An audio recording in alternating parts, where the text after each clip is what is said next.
You guys ever watch those intense collectible hunt videos where someone is trying to hit a world record and you're just watching them struggle to do mental math while they play?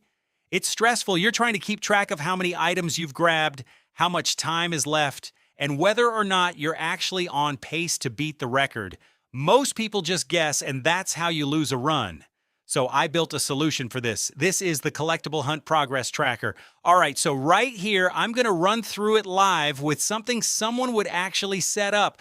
I'm typing in the hunt name, Casey builds it, and putting in a target record time of 10 minutes. Hit that start button, and the clock is live. Now, as I'm playing, I'm hitting the plus found button every time I grab a collectible. Watch the report panel right here. See that? It's giving me real-time feedback. Hunt. Smoke stars found 3,100 elapsed 10 EU1000. Status behind record current pace 3.4 per minute, record pace needed 3.33 per minute.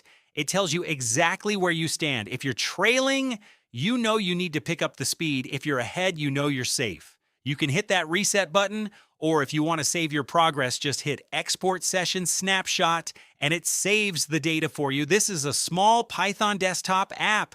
I built it in Cursor using Cursor AI. It's a free Python desktop tool you can grab from the Files or Free Tools section on CaseyBuildsIt.com. And you don't just get the tool, you also get the build prompt. So you can open that up in Cursor or any AI you use and change the math or the UI if you want to add your own features. It's all about getting the data you need without the manual headache. Go grab it from CaseyBuildsIt.com and start tracking your own world record attempts.